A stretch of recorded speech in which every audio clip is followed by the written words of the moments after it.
ஓம் சாய்ராம், ஜெய் சாய்ராம். என் அன்பு குழந்தையே, நம்பிக்கையோடு நீ காத்திருந்தாய் அல்லவா? அதனால் உனக்கு இப்போது நல்லது நடக்கப் போகின்றது. என் மீது பொறுமையோடு நம்பிக்கை வைத்து இது நாள் வரை காத்திருந்த உனக்கு நல்லதை நான் செய்து வைக்கப் போகின்றேன்.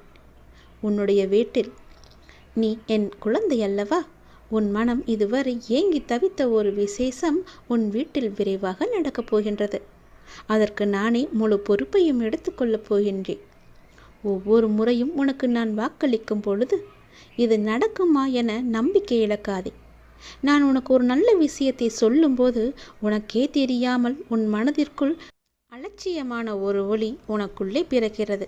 அது இல்லாமல் நீ பார்த்து கொண்டால் நான் சொல்வது எல்லாமே உனக்கு நிச்சயம் பழிக்கும்.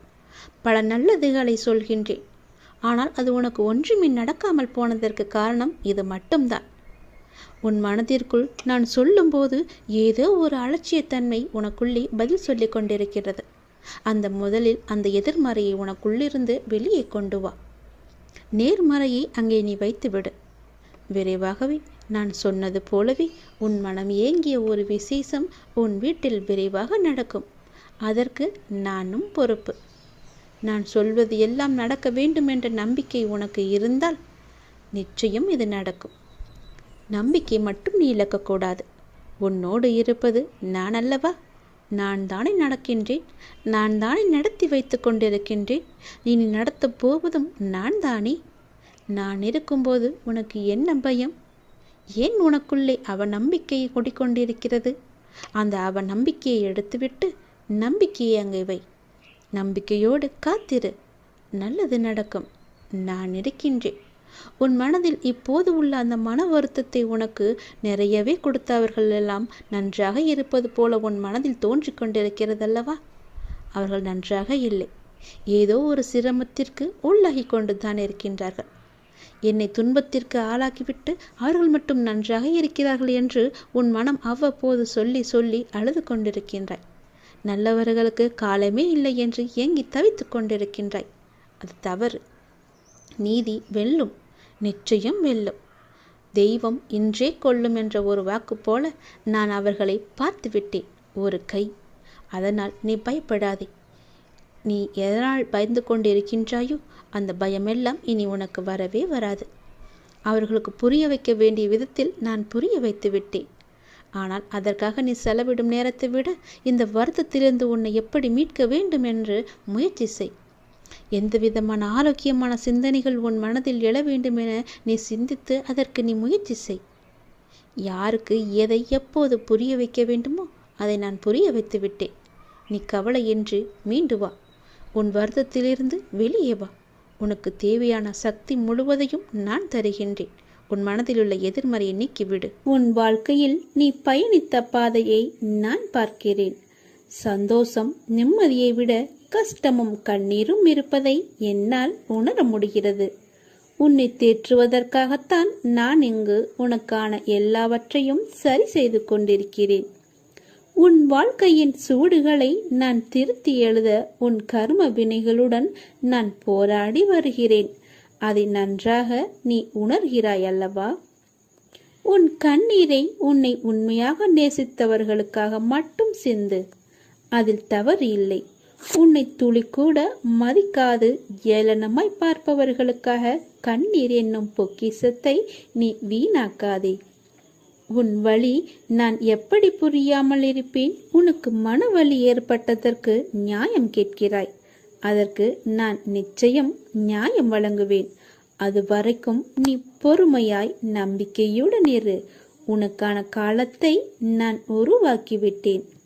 இன்னும் சிறிது காலத்தில் அதில் நீ பயணம் செய்ய போகிறாய். உன்னை நான் கண் கலங்க விட மாட்டேன். நீ கண் கலங்கினால் என் மனம் வலிக்கிறது. உன்னை நிச்சயம் நான் செம்மைப்படுத்தி உயர்த்துவேன். உனக்கு நான் எப்போதும் துணை இருப்பேன்.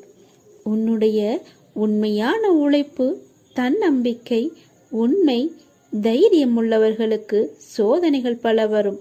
அதையும் தாண்டி அவர்கள் சாதனை படைக்கும் காலமும் வந்துவிட்டது. உறவுகளுக்குள் நீ பட்ட துயரெல்லாம் நான் அறிவேன். இருந்தும் நீ அவர்களிடம் கொண்ட அனுசரணை, செய்த தர்மம் என்றும் உன்னை வாழ வைக்கும். இனி உன் வாழ்க்கையில் நீ விரும்பிய வளங்கள் அனைத்தையும் உன்னை வந்து அடையும்படி நான் செய்வேன். இது உன் நற்குணத்திற்கான பரிசு. உன் மதிப்பை அவர்கள் உணரும்படி நான் செய்வேன். தேடி வந்த அதிர்ஷ்டத்தை நீ தொலைத்து விடாதே. இதை கேட்டுவிட்டு நீ தூங்கு. நாளை ஆனந்த கண்ணீருடன் நன்றி கூற நீ ஓடோடி வருவாய். உங்கள் வார்த்தைகளை எல்லாம் நான் கேட்கிறேன். அதனால்தான் நான் பச்சை நிற உடையில் வந்திருக்கிறேன். என்னை நம்பு. இந்த பாபா உங்களுக்கு பொறுப்பாக இருப்பார். நித்தம் நித்தம் எத்தனையோ சொல்லென்னா சோதனைகள். சோதனைகளினால் வரும் உனக்கு வேதனைகள் ஒவ்வொரு கணமும் உங்கள் பொறுமையையும் நம்பிக்கையும் தகர்க்க பார்க்கின்றன. எனக்கு எல்லாம் தெரியும். கொஞ்சம் பொறுமையோடும் நம்பிக்கையோடும் இருந்தால் உனக்கு மனநிறைவானதை என்னால் அளிக்க இயலும். நல்லதே செய், நான் இருக்கிறேன் உனக்கு. பாபாவின் செயல்களை அறிவது என்பது மிகவும் கடினம். ஆனால் ஒன்று மட்டும் உண்மை, பாபாவின் செயல்களில் ஒரு உட்பொருள் இருக்கும். அவரை நம்பும் பக்தர்களை அவர் என்றும் கைவிடவே மாட்டார். பாபாவின் விருப்பப்படியே அனைத்தும் நடக்கும். சில நிகழ்வுகள் நமக்கு கெடுதல் என நினைப்போம், ஆனால் கடைசியில் அது நன்மையாக முடியும். சில சமயங்களில் பாபாவின் தண்டனை நம்மை நல்லபடியாக பற்று வைப்பதற்காகவே இருக்கும்.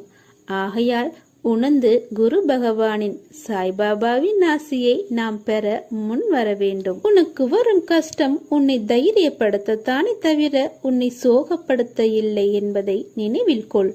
என்னிடம் உள்ளவன் கஷ்டத்தை பார்த்து கலங்க மாட்டான். மாறாக என் சாயப்பாவை மீறி என்ன நடக்கும் என்று தைரியமாக நிற்பான். உன் சாயப்பா உன் அருகில்தான் நிற்கிறேன். எதற்கும் பயப்படாமல் தைரியத்தோடு நில். உனக்கு வெற்றி கிட்டும். உன்னை தேடி அதிர்ஷ்டம் வரப்போகிறது. நல்ல அதிர்ஷ்டம் அது. அதை பெற்றுக்கொள். உங்களிடம் வேறு எதுவும் இல்லாவிட்டாலும் இறைவன் அருள் இருந்தால் மற்ற அனைத்துமே உங்களை தேடி தானாக வரும். வாழும் ஒவ்வொரு நிமிடமும் இறை சிந்தனையுடன் இருங்கள். இறை சிந்தனை உள்ள பொழுது விழிப்புணர்வுடன் ஒவ்வொரு செயலையுமே நன்றாக துல்லியமாக எந்த குறையும் இல்லாமல் செய்ய முடியும். விழிப்புணர்வுடன் நீங்கள் செய்யும் எந்த செயலும் தவறாவதற்கு வாய்ப்பே கிடையாது. விழிப்புணர்வுடன் செய்யும் செயல்கள் நிச்சயம் ஒரு நாள் வெற்றியை தரும். உங்களுக்கு கிடைக்கும் வெற்றிக்கும் தோல்விக்கும் நிச்சயமாக ஒரு காரணம் இருக்கும். இரண்டையும் ஒன்றாக எடுத்துக்கொள்ள நீங்கள் முயற்சி செய்யுங்கள். வெற்றிக்காக மட்டும் செயல்களை செய்யக்கூடாது. ஒவ்வொரு செயலையும் இறைவனுக்காக நீங்கள் செய்யுங்கள். உங்களை படைத்த கடவுளுக்காக செய்யுங்கள். எந்த ஒரு எதிர்பலனையும் பார்க்காமல் எதிர்பாராமல் எதிர்பார்ப்புகள் இன்றி நீங்கள் செய்யும் ஒவ்வொரு செயலுமே அந்த இறைவனை போய் சேரும். உங்களுடைய புண்ணிய கணக்கில் சேரும். அதற்கு நிச்சயமாக பல மடங்கு பலன்கள் உங்களை தேடி தானாக வந்து சேரும். ஒவ்வொரு நாளின் முடிவிலும் நீங்கள் இறைவனுக்கு நன்றி சொல்ல பழகுங்கள். கண்டிப்பாக அன்றைய நாளில் நன்றி சொல்வதற்கு என்று ஏதேனும் ஒன்று நடந்திருக்கும்.